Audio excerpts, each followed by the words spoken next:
Hi, everybody. So this is part two of a two-part series on creating your one-page strategic plan for your life, your personal OPSP. So last week I talked a little bit about why this is important, why it works when you do it. And today I'm just going to talk to you about the template that I've used for over 10 years for both myself and for my mentees that I've helped coach. And I will provide a link in the comments for you to download this template for yourself and try it out.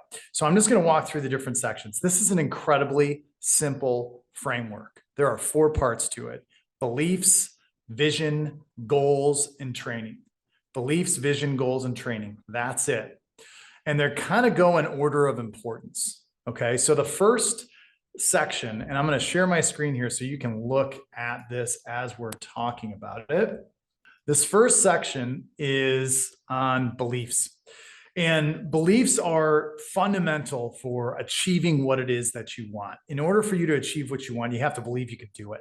And you also have to acknowledge that there are certain talk tracks we all have in our head that are telling us we can do something. And there are talk tracks that are telling us that we can't do something.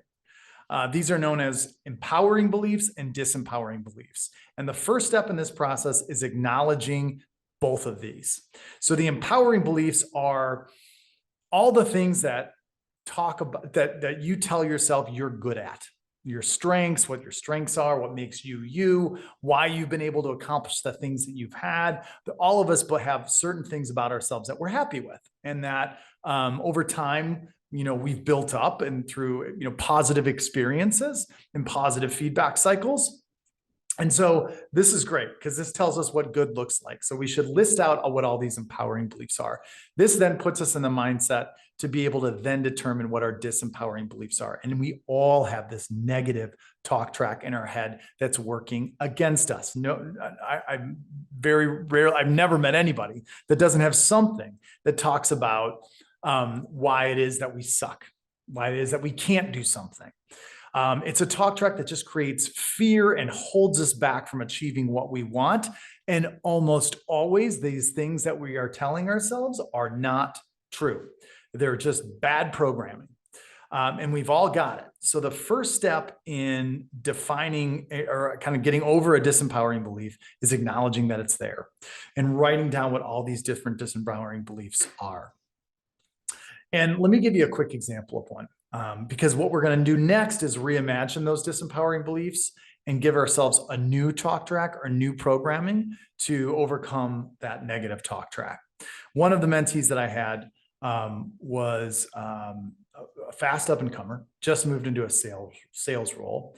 And his disempowering belief is he believed that he was too young. And he was young. He was young for the role that he was being asked to fill. The buyers that he was interacting with were often 20, 30 times, or 30 years his age.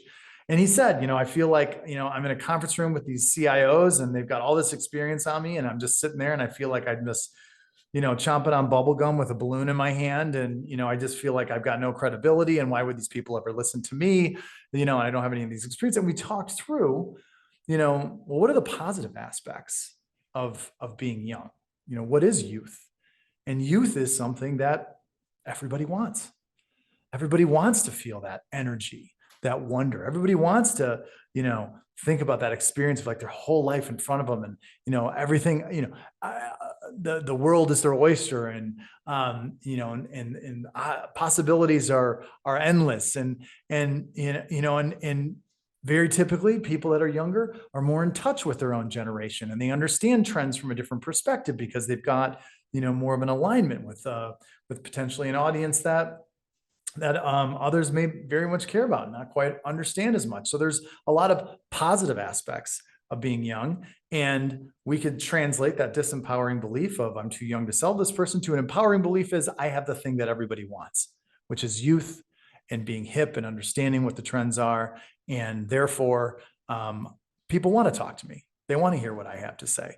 So every disempowering belief we have can be translated into something that can be more positive, more constructive. And so that's the first step, is acknowledging what our disempowering beliefs are, and then providing ourselves an alternative talk track so we recognize when it's happening, we've got something to replace it with.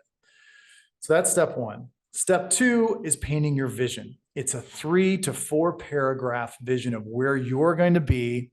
And you can pick your time frame here, but I usually like to go about 3 to 5 years out. I kind of think of my life in like 4-year chunks. It's kind of like, like high school, college, and these kind of 4-year chunks that you go after ever since then. So, not to get too far out there, but 4 years from now, what do you want your life to look like? And there's a couple different dimensions that we want to explore. Your personal aspects and your family aspects, which are two different things. So family is one aspect of our personal aspect. What do we want our family to look like? How do we envision that us interacting with our family personally? What about everything else? All of the habits, the interests, the growth that we want to take on personally or spiritually. What is that going to look like for us? Career, obviously, what does our career look like 4 years from now? That's almost the easiest one in some ways, or at least the most concrete, but we want to clearly outline what that is. And then adventure. From an adventure standpoint, what will we have done 3 to 5 years from now that will be something that we consider a fantastic lasting memory? Something exciting or something that we wanted to see or accomplish or experience with our friends or our loved ones or even just ourselves. What is that adventure that we would have experienced? And then finally, contribution. What have we given back 3 to 5 years from now? What is it that we've contributed to the world? Could be for a family member, could be for a coworker or a charity, but something that's just purely selfless. What does that look like? What does that vision look like 3 to 5 years from now? So we're going to write this down. We're going to write it down very clearly. And this is us telling the universe, this is what I want my life to look like 4 years from now, whatever that time frame is.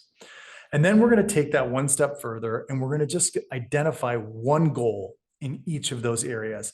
And this goal should be something in the 6 to 12 months range. I usually like to keep them a little bit more concrete around 6 months, but some goals just take a little bit longer. So 6 to 12 months, what's one personal goal, one career goal, one adventure goal, one contribution goal that we want to accomplish in the next 6 months? And we want to be very explicit about it. Say exactly what we want that goal to be, why we want it to be, why do we think that it's important, and what is the outcome that it's going to bring us by achieving that goal, and how is it going to get us closer to that vision? So very explicitly, one paragraph, what is the goal?